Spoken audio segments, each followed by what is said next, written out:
네, 오늘의 주요 뉴스입니다. 뉴욕 증시가 자동차 빅3에 대한 자금 지원 기대감이 확산되면서 3% 이상 반등했습니다. 다우지수는 270포인트 오른 8,419.09를, 나스닥은 51.73포인트 상승한 1,449.80을 기록했습니다. 외환 보유액이 8개월 연속 줄어들며 2천억 달러 수준으로 급감했습니다. 한국은행에 따르면 11월 말 현재 외환 보유액은 2,005억 1천만 달러로 3년 10개월 만에 최저 수준을 나타냈습니다. 국제유가 급락으로 내년 중 최악의 오일 쇼크가 재현될 우려가 커지고 있다고 미국 포천지가 경고했습니다. 일부 원유 거래 회사와 투기꾼들이 원유 사재기에 나서고 있기 때문이라는 분석입니다. 금융위기로 펀드 수익률이 급락하면서 지난 4개월간 주식형 펀드 계좌 수가 무려 120만 개나 줄어든 것으로 집계됐습니다. 해외 주식형 펀드는 같은 기간 153만 개 이상 줄었습니다. 대검찰청 중앙수사부는 노무현 전 대통령의 형 건평 씨에 대한 사전 구속영장을 어제 저녁에 청구했습니다. 노 씨는 세종증권이 농협에 인수되도록 도와주고 금품을 받은 혐의를 받고 있습니다. 네, 안녕하십니까. 출발센 증시의 임동석입니다. 그 미국발 서브프라임 사태를 예견한 그 닥터 둠으로 불리우는 사람이죠. 마크 파버 박사가 내한에서 강연을 했습니다. 그 자리에서 자신의 견해를 이런저런 다양하게 많이 밝혔는데요. 자, 이 아무래도 그 세계적으로 명망이 있는 사람이니만큼 그분의 어떤 그 이야기 내용을 한번 귀 기울여 보는 것도 의미가 있어 보입니다. 우리 한국과 관련된 것을 좀 정리를 해보자면요. 한국 정부가 부실한 건설 회사에 자금을 지원한 것은 잘못된 정책이라고 진단을 했고요. 한국은행이 유동성 공급에 소극적인 자세를 취하는 것은 바람직하다는 그런 조언을 했습니다.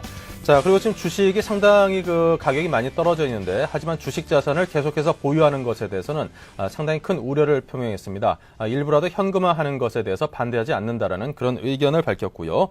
자, 그리고 현금을 갖고 있고 적당한 투자처를 찾지 못하는 그런 투자자라면은 원자재 시장 또는 금에 대해서 주목을 해보라는 그런 주목도 했습니다. 한 10% 정도는 주식, 한 10% 정도는 금에 투자하라는 그런 조언도 함께 곁들였다고 하네요. 자, 아무래도 이게 전문가들의 조언에는 하나하나 귀를 기울이면서 내가 어떤 투자 결정을 할 때 하나의 그 투자 지침으로 삼아보는 것도 나쁘지 않은 선택인 것 같습니다. 자, 오늘 글로벌 경제 자세한 소식부터 정리하겠습니다. 한국투자증권 투자전략부의 박소연 연구원 모셨습니다. 안녕하십니까? 네, 안녕하세요. 네. 자, 전일 뉴욕 증시가 반등에는 성공을 했습니다. 먼저 자세한 소식부터 정리를 해보죠. 예, 지난 월요일 경기 침체 우려로 일제 급락세를 보였던 미국 증시가 어제는 큰 폭으로 다시 반등을 하였습니다. 자동차 빅3 업계들의 이제 구제 기대감이 다시금 살아났고요. 또 연방준비제도 이사회가 긴급 대출 제도 시한을 3개월 연장하겠다라는 소식이 전해지면서 투자 심리는 다시 소폭이나마 회복된 것으로 보입니다. 전일 폭락에 따른 반발 매수세가 들어온 것도 시장 상승에 일조하였습니다. 블루칩 중심의 다우지수 8,419.09로 전일 대비 3.31% 상승했고요. 기술주 중심의 나스닥 지수 1,449.8로 3.7% 올랐습니다. 대형주 중심의 S&P 500 지수는 848.81로 3.99% 올랐습니다. 뱅크 오브 아메리카와 시티그룹 등 금융주들이 전날 급락에 따른 반발 매수세가 들어오면서 소폭 올랐고요. FRB의 유동성 지원 창구 연장 소식에 고무돼서 지수 반등을 이끌었습니다. 하지만 에너지 관련주들은 유가 급락 여파에 여전히 내림세를 보였습니다. 뉴욕 상업거래소에서 1개월물 서부 텍사스산 원유 가격은 전일보다 4.7% 하락해서 46.96달러에 마감하였습니다. 제너럴 일렉트릭은 4분기 실적 전망과 또 내년 배당금을 유지하고 금융자회사인 GE캐피탈의 구조조정에 착수할 계획이라고 또 밝혔습니다. 네. 자, 그리고 미국을 대표하는 자동차 업계의 빅3가 지금 상당한 어려움을 겪고 있습니다. 구제자금 요청을 해서 저마다 자구책을 내놓고 있기도 한데요. 하지만 그 경영 실적을 놓고 보면 실적 자체는 굉장히 초라합니다. 예, 그렇습니다. 사실 미국 빅3 자동차 업계들은 구제금융 자금을 요청을 하였지만 사실상 11월 판매 실적은 사상 최악이다라는 얘기를 하고 있어서 사태의 심각성을 여전히 지금 부추기고 있는 그런 모습입니다. 네. 제너럴 모터스, 포드 자동차, 도요타 자동차, 크라이슬러 등 글로벌 4대 자동차 업체의 11월 미국 판매가 30% 이상이나 급락을 했습니다. 전년 동월 대비 한 3분의 2 정도밖에는 못 팔았다는 그런 얘기인데 GM 포드 판매는 각각 41% 그리고 31%씩 급감했고요. 또 비교적 미국에서 장사를 잘하고 있다라고 생각을 했던 일본 자동차 대표 업체인 도요타의 판매도 34% 감소해서 아시아 자동차 업계 중에서는 가장 큰 낙폭을 보였습니다. 크라이슬러 같은 경우에는 판매가 절반으로 줄어서 14년 내 최악의 판매 실적을 기록을 했고요. 네. 이에 한편 또 GM, 포드, 크라이슬러 등 미국 빅3 자동차 업체들은 정부의 긴급 대출을 받기 위해서 긴급 자구책을 이후에 제출하고 있지만은 여전히 좀 시각은 부정적인 편입니다. 포드 같은 경우에는 의회에 제출한 자구책을 통해서 2011년 손익분기점을 맞출 것이다라는 전망을 강조를 했고요. 또 연료 효율성이 높은 차량 개발에 140억 달러를 투자를 하겠다라고 선처를 호소를 했는데, 또 CEO 같은 경우에는 이날 성명을 통해서 만약에라도 우리가 구제금융을 받게 되면은 연봉을 1달러밖에는 안 받겠다라고 선언을 해서 현재 사정이 좀 심각하다라는 것을 오히려 또 방증을 하였습니다. GM 역시 의회에 제출한 자구안을 통해서 내년 3월까지 120달러 구제금융이 필요하다, 좀 지원을 해달라, 이렇게 강조를 했고요. 만약에라도 지원해준다면 자동차 브랜드와 직원, 생산 공장 축소를 통해서 빠르면은 오늘 2011년부터는 빌린 돈 갚을 수가 있을 거다라고 선처를 호소를 했고요. 또 시보레와 GMC, 뷰익, 캐딜락 등 4개 간판 브랜드에 집중을 하고 또 하이브리드 모델도 출시를 하겠다, 이렇게 얘기를 했습니다. 역시 연봉 1달러면 받겠다라고 했던 거는 포드 자동차와 똑같았는데, 이러한 분위기 속에서 그간 원달러 환율 상승 수혜가 기대됐던 우리 현대차도 판매가 급감했습니다. 39.7%가 감소하여서 여전히 원달러 환율이 상승했음에도 불구하고 유효 수요가 감소하면은 경기 침체에는 별 수가 없다라는 사실을 증명을 하였습니다. 네. 자동차 업계가 아무리 구조 조정을 많이 하고 이게 혹독하게 경영을 한다고 하더라도 이제 사실 그 소비자들이 차를 안 사주면은 그 경영 실적이 좋아질 수가 없는 것인데, 자동차가 미국 시장에서 가장 잘 팔린다고 하는 토요타마저도 지금 상당히 그 수요가 급감하고 있음으로 인해서 어려움을 겪고 있다는 점에서 자, 과연 자동차 빅3 업계 회생이 쉽지만은 않겠다, 그런 생각을 해봅니다. 자, 우리 FRB가 긴급대출 프로그램 시한을 연장하겠다는 발표가 전일 미 증시 반등을 이끄는 한 요인이 됐지요. 예, 맞습니다. 미국 중앙은행인 FRB는 최근 기준금리 1%까지 인하를 했고요. 또 오는 12월 중순에 다시 한번 FOMC가 열리는데 그때 0.5%까지 내릴 것이라는 것이 시장 컨센서스입니다. 그리고 시중에 이제 기준금리 내리는 것 이외에도 CP라든지 ABS 등 매입해서 자금이 융통되게 하려고 아주 갖은 노력을 다하고 있지만 사실은 실제로 돈이 생각만큼 빠르게 돌고 있지는 않습니다. 결국에는 FRB가 조금 마음이 급해졌던 것 같습니다. 긴급대출 프로그램 시한을 내년 4월 말까지 3개월 연장한다고 밝혔습니다. 전일 반등에는 분명히 여러 가지 호재였겠지만은 아직까지는 좀 회의적인 시각이 많은 것 같습니다. 지금까지 되지 않았는데 사실 3개월 연장한다라고 해서 뭐 크게 문제가 달라질 것이냐라는 회의적인 시각이 대부분이고요. 하지만 일단은 3가지 긴급대출 프로그램 일단 연장했습니다. PDCF라고 불리는 프라이머리 딜러 신용대출 프로그램 내년 4월 말까지 3개월 연장하게 되었고요. 또 기관부 국채 임대대출인 TSLF라는 프로그램이 있습니다. 대형 증권사들인 프라이머리 딜러들을 위한 대출 프로그램 2개, 이것들 2개와 기업체 발행 단기 채권을 연방준비제도 이사회가 매입하는 프로그램 등 여러 가지가 연장이 되었습니다. 하지만 앞서 말씀드린 것 같이 지금까지 조치로 해소되지 않았던 것이 상황이 이런 프로그램을 연장한다라고 해서 나아질 것인가는 좀 회의적인 부분이고요.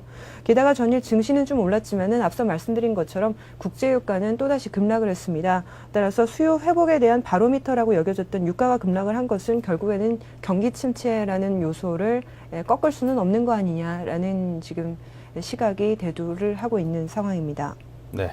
자, 끝으로 전일 아시아 증시의 동향도 함께 점검을 해보죠. 예, 사실 전일 아시아 증시는 미국 증시가 급락을 한 데 따라서 경기 침체가 이제 더욱더 확산되는 것이 아니냐라고 생각해서 크게 떨어졌었습니다. 특히 일본의 경우에는 일본 중앙은행이 자금 시장에 3조 엔을 더 풀어서 은행에게 돈을 빌려줄 때 담보로 받는 회사채 등급을 기존 A에서 트리플 B까지 확대키로 결정을 하였습니다. 하지만 오히려 이 같은 발표 이후에는 증시의 낙폭은 훨씬 더 커졌고요. 이 같은 정부의 적극적인 태도로서도 시장의 방향을 돌릴 수가 없을 것이다라는 암울한 전망이 나왔습니다. 전일 일본의 니케이 225 지수 전일 대비 6.35% 하락하여서 7,863.69에서 장을 마감했고요. 토픽스 지수도 4.88% 떨어졌습니다. 글로벌 경기 후퇴에 대한 우려로 전자, 자동차 등 수출주들이 일제히 하락세를 보였고요. 미쓰비시 UFJ 6.8% 하락해서 일본 중앙은행의 조치에도 불구하고 금융주들 일제 약세를 보였습니다. 또 중국 소식, 또 홍콩 소식 전해드리겠습니다. 우리나라 대부분의 중국 펀드들이 벤치마크로 삼고 있는 홍콩 증시 역시 어제 크게 떨어졌습니다. 항생지수는 오늘 13,405.85로 마감을 하였고요. H지수도 5.88% 떨어졌습니다. 6,956.81을 기록하였습니다.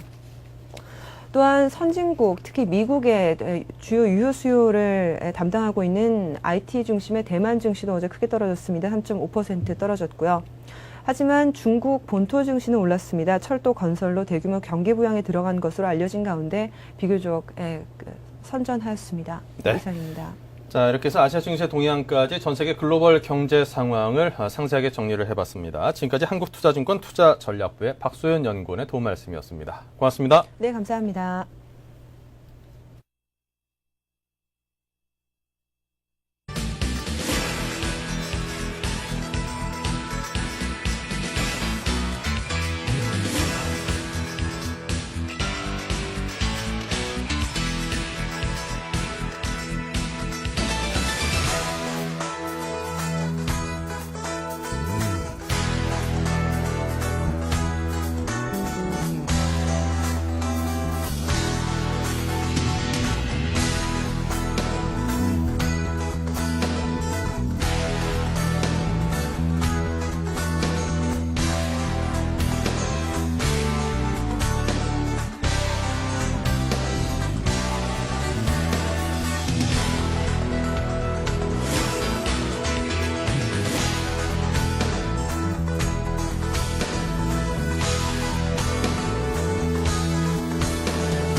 네, 오늘의 투자 전략 시간입니다. 전문가와 함께 현재 시장 상황을 동향을 점검해 보도록 하겠습니다. 대신증권 투자전략팀의 최재식 연구원 모셨습니다. 안녕하세요. 안녕하십니까. 네.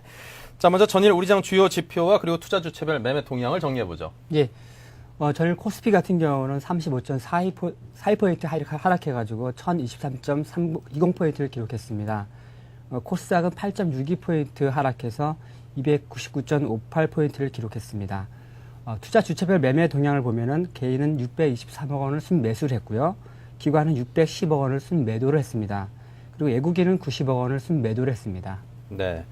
자, 그렇다면 이제 코스피 지수가 12월 들어서 이틀 연속 하락을 했습니다. 한 닷새 정도 올랐던 걸로 기억을 하는데요. 다시금 이렇게 하락세로 돌아선 그 원인과 배경을 어디서 찾아야 될까요? 예. 지난주 월요일부터 이제 강한 상승에 따른 차익실현 매물 욕구가 많이 증가한 것 같습니다. 그리고 전일 같은 경우는 외국인과 기관이 순매도로 전환했습니다. 그래서 네. 이 부분은 이제 주초 월요일부터 어제까지 이틀 연속 나오는 순매도였었고요. 그리고 미국 증시가 경제 펀더멘털 위축으로 인해 가지고 큰 폭의 하락세를 보인 바 있었습니다.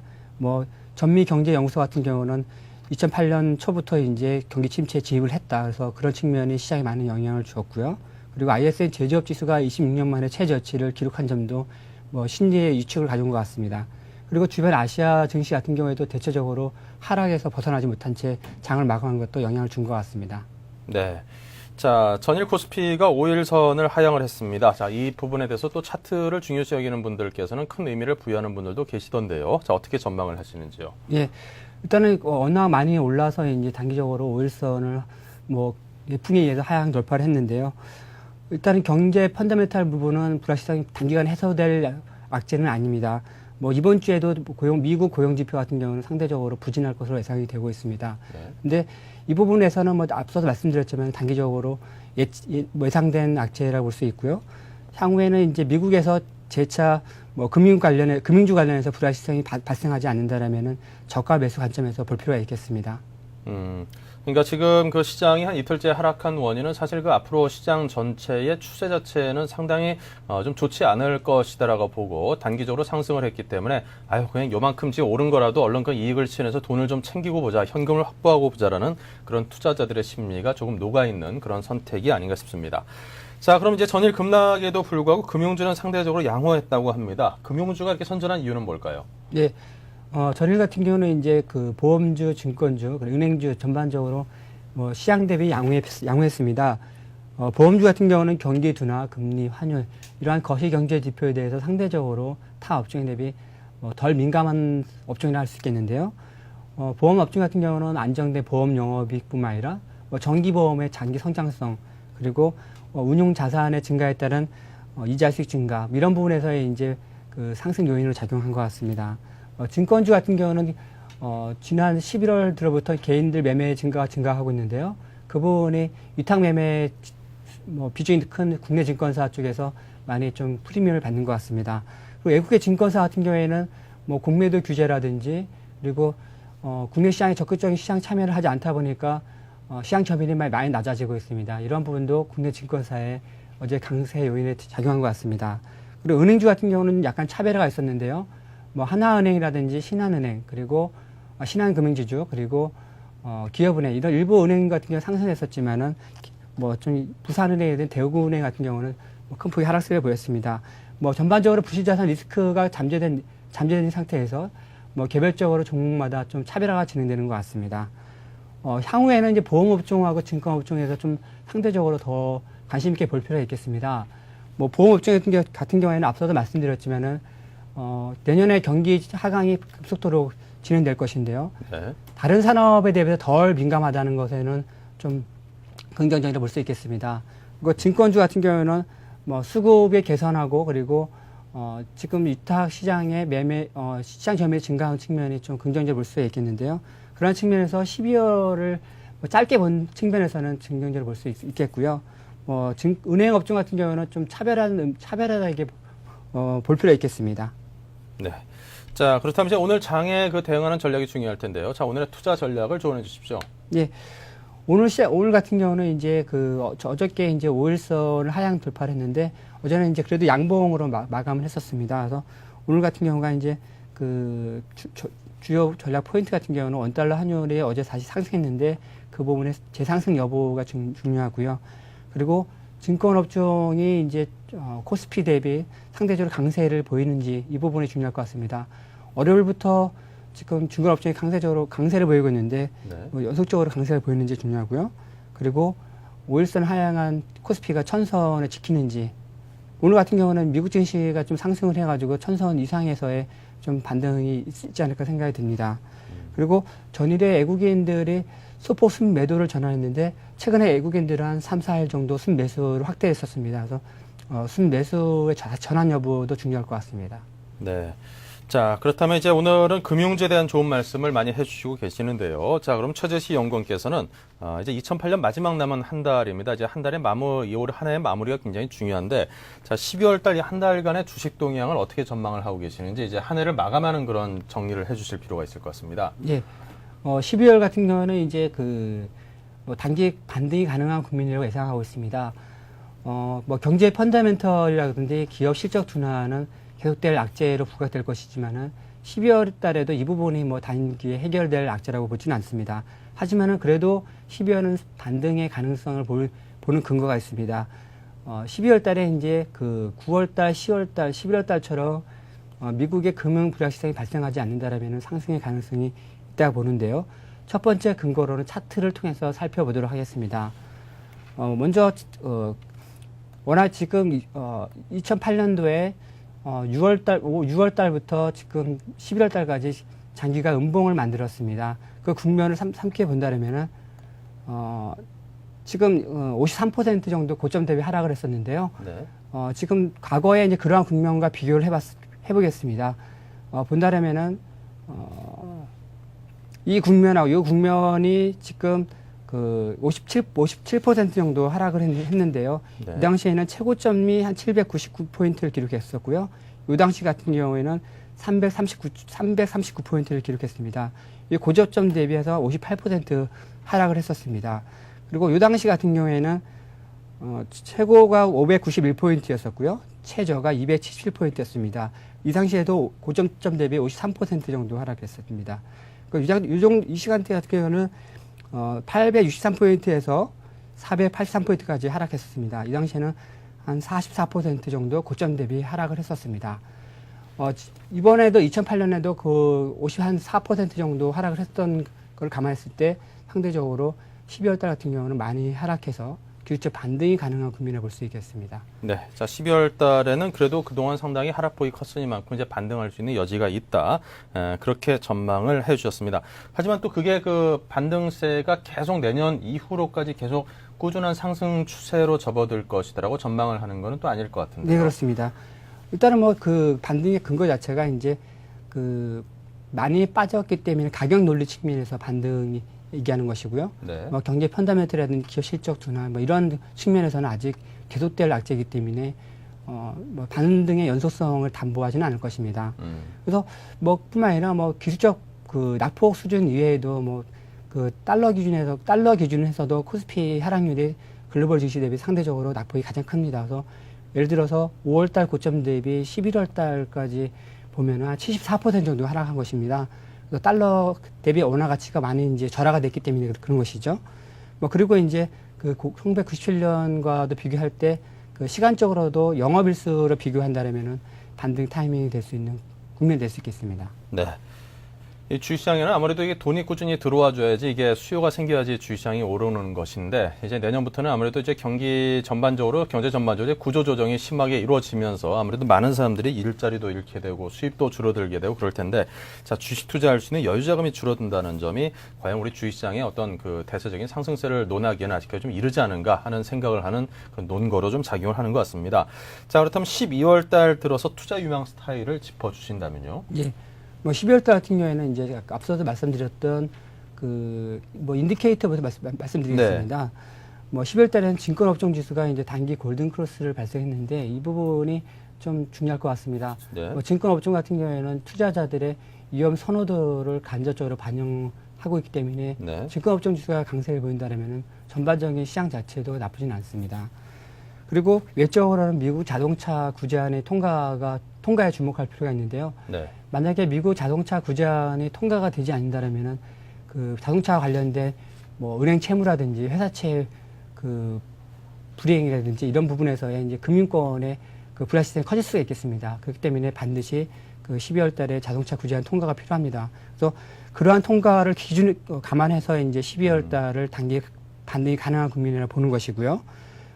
투자 유망 스타일 같은 경우에는 최근에 이제 많이 그 빠졌던 경기 민감주 관련해서 볼 필요가 있겠습니다. 뭐 경기 민감주는 이제 경기에 지금 위축이 되면서 많이 빠졌는데요. 뭐 많이 12월 달에 많이 빠진 종목들이 좀 상대적으로 더 양호하지 않을까 싶습니다. 그래서 기존의 경기 방어 섹터의 뭐 그 생활 필수품이라든지 네. 그리고 유틸리티라든지 이런 쪽보다는 많이 빠진 경기 민감주 종류가 좋을 것 같고요. 그렇지만은 이제 계속적으로 가파르게 경기 후퇴가 계속될 것이고요. 그리고 기업 실적 둔화 그리고 금융권의 불확실성이 계속될 것이기 때문에 실적 전망치가 상향되는 종목에 더 관심이 필요합니다. 대표적으로 용현 BM이라든지 KH바텍, 뭐 태용, 포스렉 이런 종목 등에 상대적으로 더 많은 관심이 필요하겠습니다. 네. 자, 이렇게 해서 지금 현재 그 시장 12월 이제 마지막 한 달 남은 올해 그 주식시장에 관한 전망과 또 투자자 여러분께서 올바른 투자 선택을 하는데 도움이 될 만한 투자 조언들을 많이 들어봤습니다. 자, 지금까지 대신증권 투자전략팀의 최재식 연구원의 도움 말씀이었습니다. 고맙습니다. 감사합니다.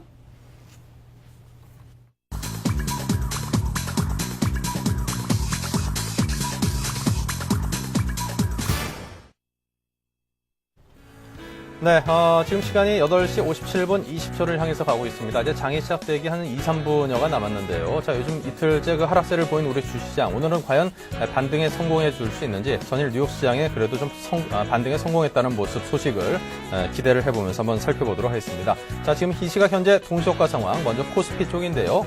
자, 굉장히 많은 종목들이 현재 상승세를 보이고 있죠. 삼성전자, 포스코 등이 한 1%대 정도의 상승세를 보이고 있고요.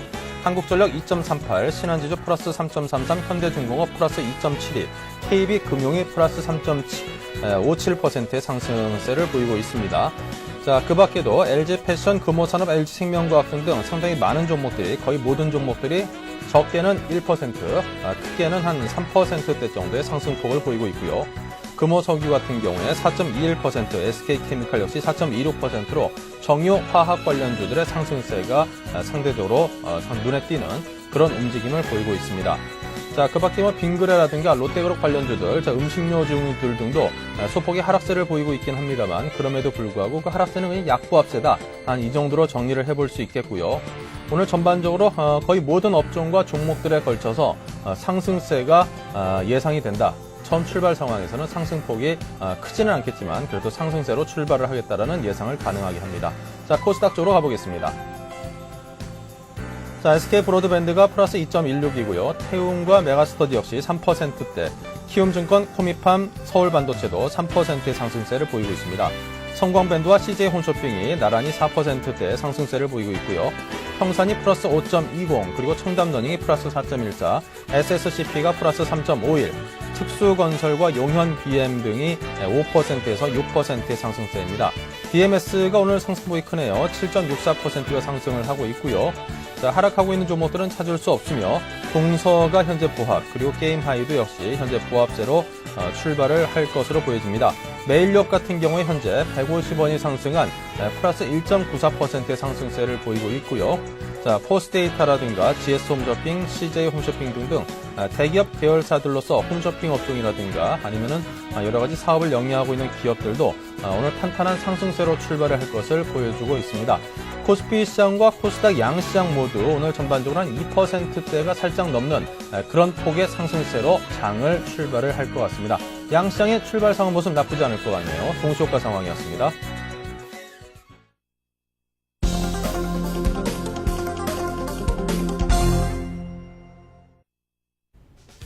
네, 지금 시각 현재 9시를 막 넘어섰습니다. 출발 상황을 살펴보겠습니다. 개장 시초가 먼저 코스피 쪽입니다. 네, 동시효과대와 비슷합니다. 삼성전자와 포스코가 강보합세, 그리고 한국전력이 플러스 1.79, 신한제조 플러스 2.83, 현대중공업 플러스 3.40, KB금융 플러스 3.75, LG디스플레이 플러스 3.6%의 상승세입니다. 자, 그리고 우측에 있는 종목들을 쭉 보면요. 현대하이스코나 현대오토넷 등등 현대차 계열사들이 현재 2.5에서 3%의 상승세, LG상사, 금호석유, 대웅제약, 부강약품, SK케미칼 등등이 3%대 상승세를 보이고 있습니다. 하락하고 있는 종목은 오뚜기와 같은 음식료 업종, KTNG, 그리고 삼성화재 등이 하락세를 보이고 있고요. 자, 코스닥 쪽으로 가보겠습니다. SK 브로드밴드 플러스 3.5%가 조금 넘고요. 3%대의 상승세를 보이는 종목들, 서울반도체, 소디프 신소재, 태광, 성광밴드, 그리고 다음 유닛은 포스데이터 등등이 눈에 띕니다. 우측에 가봐도요. SSCP라든가 디지넷 시스템 등이 3%대, 미리넷도 현재 3%대 상승세를 보이고 있습니다. 자, 오늘 전반적으로 출발 상황이 상당히 괜찮습니다. 코스닥이 플러스 6포인트가 오른 305포인트로 장을 시작을 하고 있고요. 그리고 코스피는 플러스 13포인트가 상승한 1036포인트로 장을 시작을 하고 있습니다. 네, 현대증권 투자분석부의 류영석 팀장을 전화 연결해 자세한 정리를 들어보겠습니다. 안녕하세요. 네, 안녕하십니까. 네, 이 시각 현재 주식시장 출발시장 동향부터 점검해 주십시오. 예, 이틀간 하락했던 우리 증시가 오늘은 대략 12포인트가량 상승하면서 출발하고 있습니다. 지난 이틀간에는 글로벌 리세션 공포에 대한 부활이 재생되고 11월에는 수출 급냉에 대한 지표들이 나오면서 이틀 연속 우리 증시에 부담 요인으로 제공했지만 어제 미국 증시가 반등에 성공함에 따라서 우리 증시도 상승 출발하고 있습니다. 이틀간 지수 조정 과정에서 기관 매수세가 유입됐던 증권주가 오늘 또 3에서 4%가량 상승하면서 전체 시장 분위기를 선도하고 있습니다. 그 밖에 오늘 오후에 정부에서 PF 부실 관련 대책 발표가 있을 예정이라는 소식이 전해지면서 은행주와 건설주도 상승 출발하고 있습니다. 하지만 실물 경기 위축을 대변한 삼성전자 등 IT 일부와 소비재들은 일부 하락 출발하는 양상도 보이고 있습니다.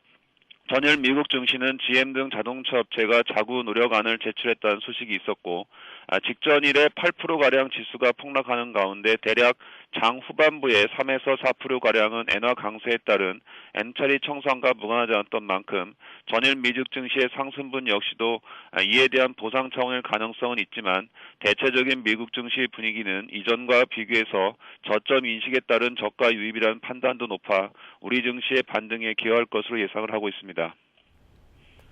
네, 그렇다면 오늘 장을 어떻게 대응하는 게 가장 좋을까요? 예, 오늘 밤 미국에서는 ISM 서비스업 지수가 발표 예정인데요. 지난 월요일처럼 ISM 제조업 쇼크가 재현되지 않을까 하는 부담들은 있긴 하지만 ISM 서비스 제조업 지수의 고용 지수가 지난달과 동일했던 것처럼 ISM 서비스업 지수와 비슷하다면 주말에 있을 고용 지표에 대한 부담은 덜할 것으로 예상이 됩니다. 특히 오늘 오후에 PF 부실 대책안이 발표될 예정이고 내일쯤이면 유럽 지역 등에서 금리 인하 결정이 예정돼 있어 오늘 전반적인 지수 흐름은 상승할 수 있을 것으로 예상이 됩니다. 네. 자, 그렇다면 눈여겨볼 만한 종목과 업종에 관한 이야기도 해주십시오. 예, 무엇보다도 최근 기관 매수세가 지속적으로 유입되고 있는 현대증권, 대우증권 등 소매 중심의 증권주 업종에 대한 관심이 오늘 또 이어질 것으로 예상이 됩니다. 아직까지는 순환매적인 양상일 가능성은 높지만 적어도 지수 안정이 재부탁될 시에 기술적 반등을 주도할 수 있는 업종이라는 점에서 주목할 필요가 있어 보입니다.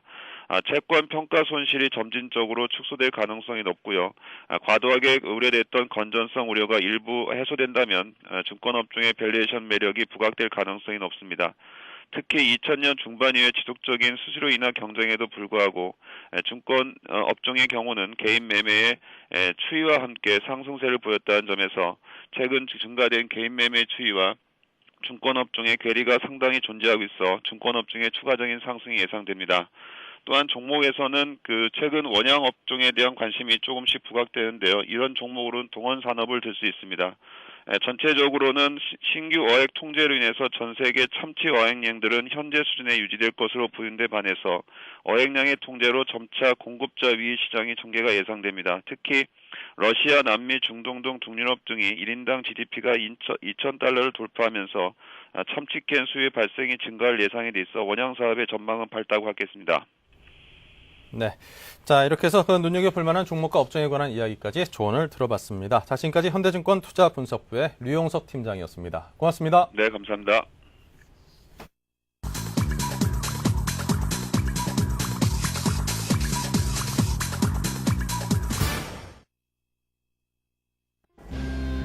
안녕하십니까. 12월 3일 오늘의 서울경제 주요 뉴스 브리핑입니다. 연소득 1억 2천만 원을 넘는 고소득자는 앞으로도 계속 최고 세율인 35%의 종합소득세를 내야 할 전망입니다. 국회 재정위원회는 정부가 제출한 소득세율을 일괄적으로 2%포인트 낮추는 방안을 이같이 수정한 뒤에 통과시키도록 협의 중이라고 밝혔습니다.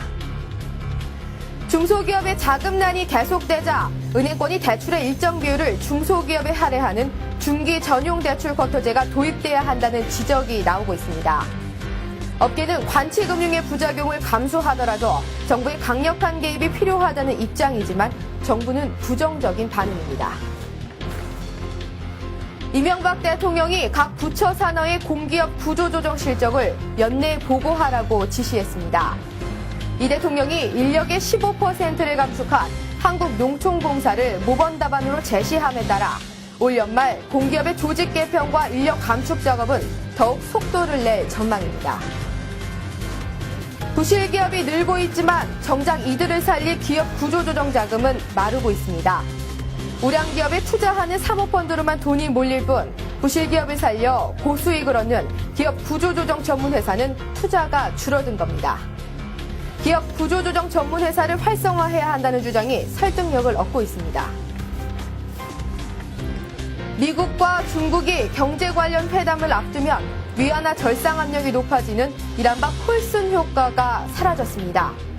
오는 4일 열리는 전략 경제 대화를 앞두고 위안화가 이례적으로 급락한 것입니다. 중국 정부가 통화 가치를 떨어뜨려 수출을 늘리겠다는 의지가 강한 것으로 해석됩니다. 와이브로 신규 사업자를 위한 진입 장벽이 낮아질 전망입니다. 방송통신위원회는 이동통신 시장 활성화를 위해 와이브로를 통해 이동통신 사업에 진출할 경우 주파수 할당 대가를 완전히 감면하거나 인하하는 방안을 검토 중이라고 밝혔습니다. 개성공단 상주 인력 철수가 시작된 가운데 공단 입주업체 인력이 최대 70%까지 축소될 것으로 알려지면서 정상적인 공장 가동이 불가능해질 것이라는 우려가 확산되고 있습니다. 제품의 납기가 지연되거나 주문이 취소되는 등 북한이 이번 조치에 따른 후폭풍도 거셀 예정입니다. 나흘 연속 상승하던 코스피 지수가 이틀 연속 하락하며 다시 증시 불안감이 고개를 들고 있습니다. 개인들은 여전히 매수에 모개를 두고 있으나 기관은 매도 스탠스를 유지하며 방어주 비중을 확대하고 있습니다. 전문가들은 개인 투자자들에게도 안정성이 돋보이는 종목에 주목하길 권하고 있습니다. 이상 오늘의 서울경제 주요 뉴스 브리핑이었습니다.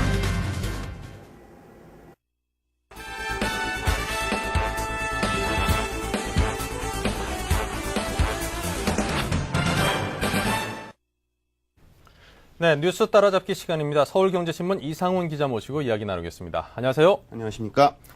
네, 이명박 정부 출범 이후에 꾸준히 감세 정책을 추진하면서 이게 있는 자만을 위한 또 부유한 자만을 위한 그런 정책들이 너무 나오는 거 아니냐 그런 비판도 일각에서는 일고 있었습니다. 국회 차원에서 고소득자에 대한 감세를 일부 처리하는 방안을 검토 중이라고요. 예, 그렇습니다. 이제 그동안 이명박 정부와 한나라당이 이른바 뭐 고소형이다, 뭐 강부자 내각이다 이렇게 해서 이른바 부자들만 위한 정부가 아니냐 이러한 비판을 참 많이 받지 않았습니까? 지난 1년간. 그런 뭐 시중의 눈치를 본 것이라고도 할 수 있겠죠. 이 고소득자에 대한 정부의 소득세 감세 방안이 일정 정도 철회될 가능성이 점차 높아지고 있다는 소식이 지금 들려오는 상황입니다. 어제 이 국회 재정위원회 소속 한나라당 간사인 이 최경환 의원이 밝힌 내용인데요.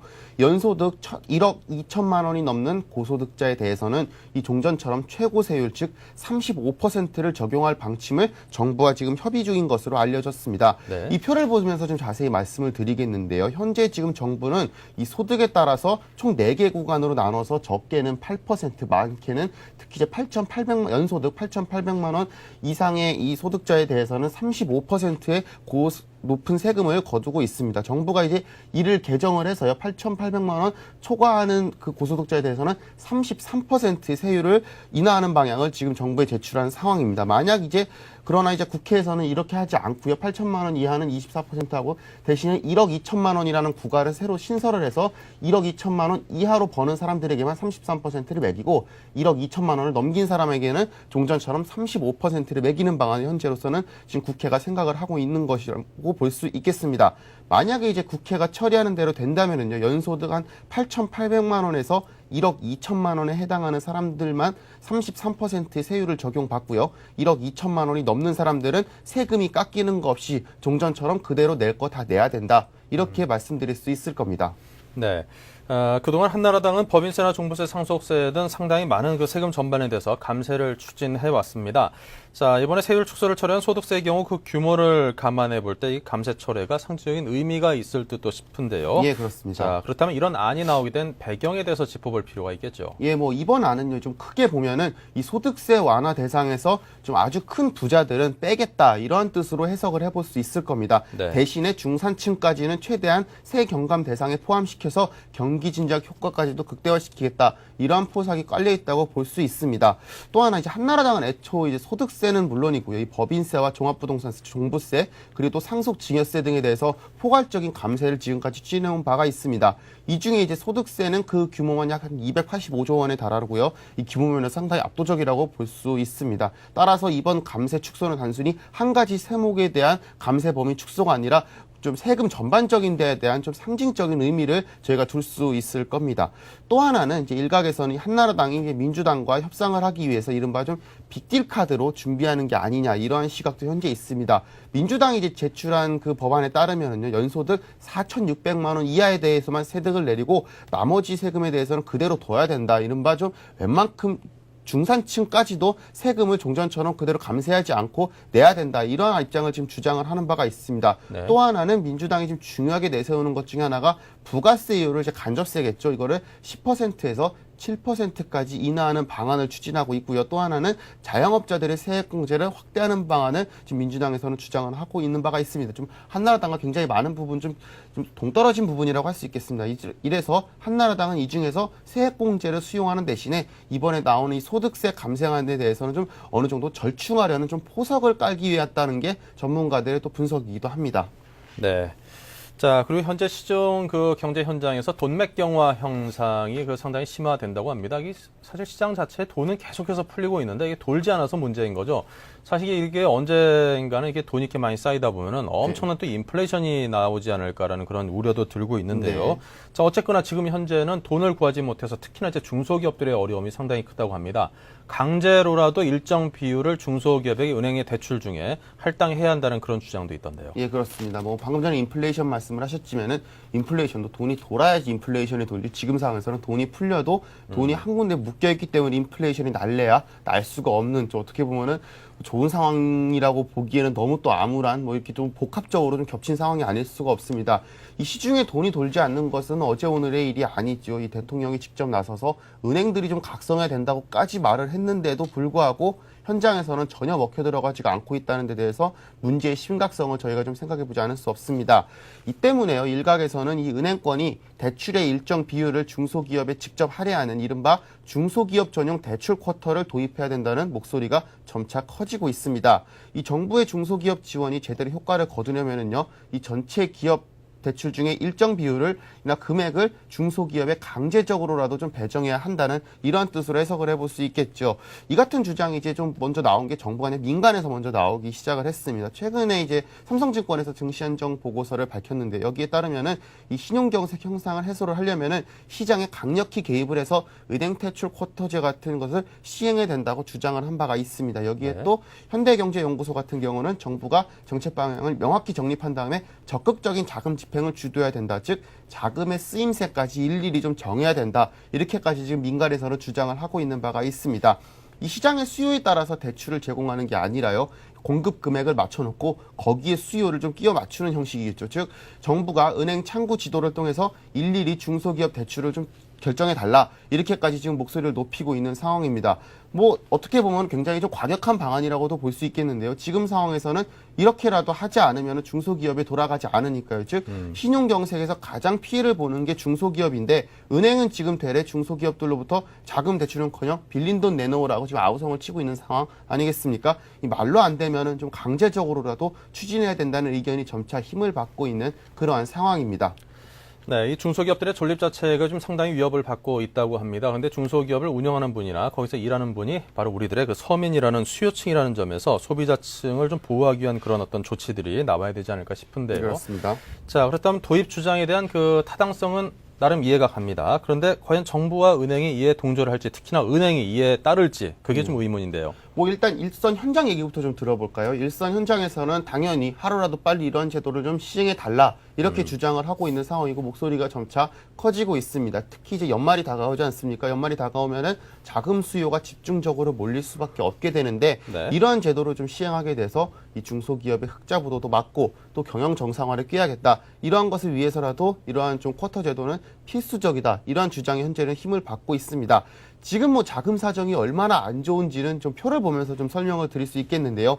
이 최근 한국은행이 조사한 중소기업 관련의 기업 실사 지수 BSI 지수를 보면은요, 이 자금 사정이나 채산성, 뭐 기업 가동 등 뭐 지금 방금 나오는 표가 이제 중소기업 자금 사정 BSI인데요. 뭐 올해 6월 달까지만 해도 76에 달하던 지수가 11월 들어서는 61까지 떨어졌습니다. 한국은행이 이 지표를 조사하기 이래로 최악으로 지금 기록이 되고 있는 상황입니다. 뭐 이 밖에도 다른 뭐 채산성이라든지 또 기업 가동률 등 모든 지표가 현재 지금 최저치를 경신하고 있는 상황입니다. 이 그만큼 중소기업에 대한 자금 사정이 안 좋고요. 또 하나는 내버려 두면 쓰러질 중소기업들이 현재 곳곳에 산재해 있다. 이러한 뜻으로 좀 해석을 해볼 수 있겠습니다. 한편 정부와 은행 얘기를 하셨는데요. 지금 내색은 하고 있지 않지만 좀 어느 정도 떨떠름한 반응을 보이고 있는 상황입니다. 특히 이제 금융당국과 한국은행 모두 이러한 상황이 지나친 관치금융이라면서 이 쿼터제를 실시하는 것은 많은 문제점이 내포되어 있다. 이렇게 주장을 하고 있는 상황입니다. 시장 원리에도 맞지 않고요. 또 실수요자들이 오히려 선의의 피해를 볼 수 있다. 정작 자금이 써야 될 때 집중이 되지 않고 좀 뭐랄까 쿼터제를 하면은 뭐 좀 배분을 해야 되니까 약간 네. 좀 사회주의적인 모습이 아니냐 이런 측면에서 거부감을 보이고 있는 게 사실입니다. 하지만 지금 상황이 이게 시장이 정상적으로 작동이 되는 상황이 아닌 만큼 정부의 강력한 개입이 지금으로서는 어느 정도 필요하다는 주장이 점차 힘을 얻고 있는 상황이다. 이렇게 말씀드릴 수 있겠습니다. 네. 자, 은행권이나 또 금융권에서 이제 관치금융에 대해서 경계하는 그런 목소리도 많이 나오고 있긴 합니다만 또 하지만 그 금융권에서 이러저러 또 요구하는 거를 보면은 또 정부의 그 뭐 이게 도움을 바라면서 자기가 자기 건 또 내놓지 않으려고 든다라는 그런 좀 부정적인 인상을 서민들이 좀 많이 갖고 있는 것 같다라는 그런 얘기도 있더라고요. 예, 그렇습니다. 지금으로서는 뭐 서로가 서로에 대해서 뭐 싸우는 형국이니까요. 뭐 이러한 시기에 좀 서로 힘을 합해서 서로 줄 건 주고 또 양보할 건 양보하고 이런 모습이 필요한데 뭐 민간은 민간대로 또 요구할 것만 요구하고 정부는 정부대로 자기 입장만 하고 또 일각에서는 한국은행이 아직까지도 뭐 물가 안정에만 힘쓰는 게 아니냐 이러한 목소리도 높고 좀 뭐랄까요 정부와 이 금융당국 또 민간이 좀 삼박자가 힘을 합쳐서 가야 되는데 이런 모습이 아직까지 보이지 않고 있다는 측면에서 좀 국민들의 걱정이 점차 커지고 있는 모습이라 할 수 있겠습니다. 네, 합일점을 찾기 위한 노력을 좀 더 해야겠고요. 토지공사가 정부 정책 지원을 위해서 제조업체 땅 매입을 검토한다는 소식도 있네요. 예, 그렇습니다. 예, 토지공사가 기업 토지 매입 대상을 현재 주택건설업체에서 제조업으로 확대하는 방안을 현재 검토 중이다. 이렇게 밝힌 바가 있습니다. 실물 경기 확대에 대비해서의 모든 가능성을 열어놓는 대표적인 사례라고 볼 수 있겠습니다. 뭐 당초에는 좀 투기를 조장한다는 논리로 정부가 기업에 땅을 사준다면은 뭐 기업은 계속해서 땅만 사고 그렇게 해서 거기에 따른 시세 차익만 보기 때문에 이른바 투기가 좀 있을 수 있다. 이러한 네. 우려가 있는 상황인데요. 그래서 이제 제조업체들의 비업무용 토지를 사주는 것은 그동안 엄격히 제한해온 상황입니다. 하지만 지금과 같이 경제 상황이 급격히 악화된다면은 이러한 것도 과감히 풀어야 될 필요도 있다는 것이죠. 이 과거에도 이런 사례가 없는 것이 아닙니다. 특히 이제 10년 전 IMF 외환위기 당시에죠. 그때 이제 토지공사가 약 한 2조 6천억 원어치에 달하는 기업들의 땅을 직접 사준 전례가 있습니다. 또 네. 하나는 2000년 같은 경우 현대건설이 이제 부도위기에 몰렸던 적이 있는데요. 이때 네. 당시 국민 경제 피해를 예방한다는 목적으로 그 현대 이 서산 농장 있지 않습니까? 간척지에 있는 그 서산 농장의 매각을 수탁해서 일정 정도 성공적으로 또 그 매각을 처리한 경험도 있습니다. 이 토지공사는요, 우선적으로 자금 사정이 어려운 주택건설업체 부동산부터 먼저 매입을 하고 시장 여건에 따라서 이 매입 대상을 확대하겠다는 방침인데요. 현재로서는 약 3조 원 규모의 기업 토지를 좀 순차적으로 매입하는 계획이 있는 것으로 알려진 상황입니다. 네, 3조 원 규모라고 합니다.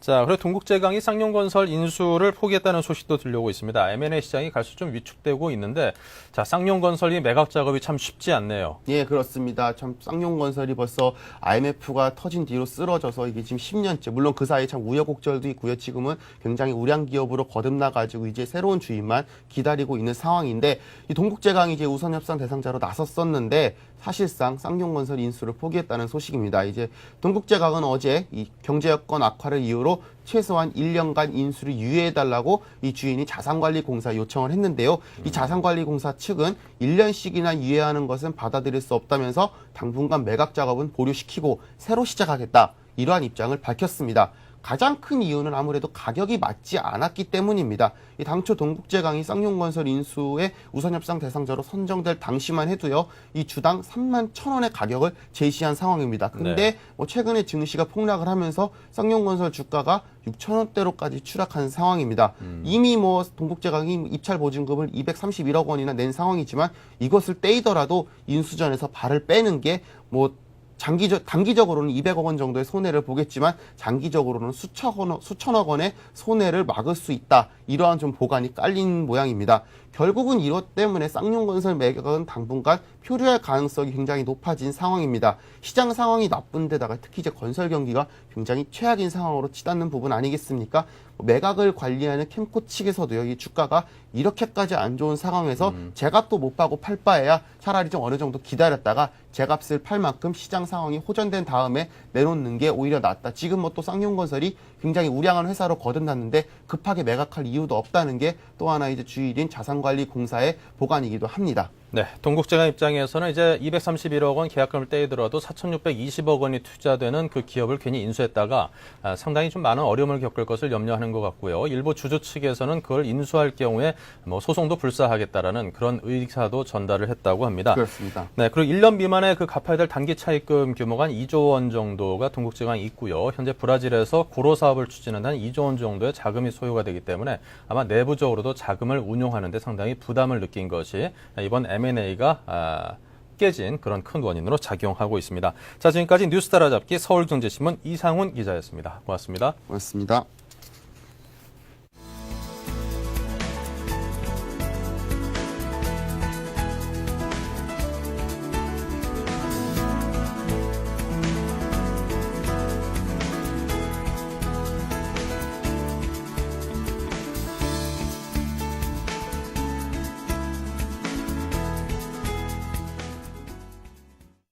네, 지금 시장 상황을 점검을 해드리겠습니다. 환율이 그 미국 시장의 증시의 반등에 힘입었나요? 자, 7원 20전이 떨어진 1,457원 30전입니다. 그리고 코스닥은 현재 2.46% 상승한 306포인트, 300포인트대를 지키고 있습니다. 코스피는 소폭 올랐네요. 0.91%가 상승한 1,032포인트입니다. 좀 안정적으로 1,000포인트대 초반에 머물고 있는 듯한 모습인데요. 어제부터 우리 시장의 모습을 보면은 미국 시장이 크게 흔들렸다 하더라도 크게 떨어져도 우리 시장은 조금밖에 안 떨어지고 또 미국 시장이 좀 크게 올라도 우리 시장은 조금밖에 안 올리고 사실 어떨 때 보면 좀 서운하기도 합니다만 시장의 어떤 그 오르고 내림의 등락의 진폭이 작아진다라는 것은 그만큼 시장의 안정성이 높아지고 또 시장의 앞으로의 움직임을 예측할 수 있는 예측 가능성이 높아진다라는 점에선 그다지 부정적이지 않은 반길 만한 상황이라고 보여집니다. 우리 시장이 앞으로도 좀 긍정적인 요소를 보다 더 많이 갖추길 기대를 해보겠습니다. 자, 여기서 마치겠습니다. 고맙습니다.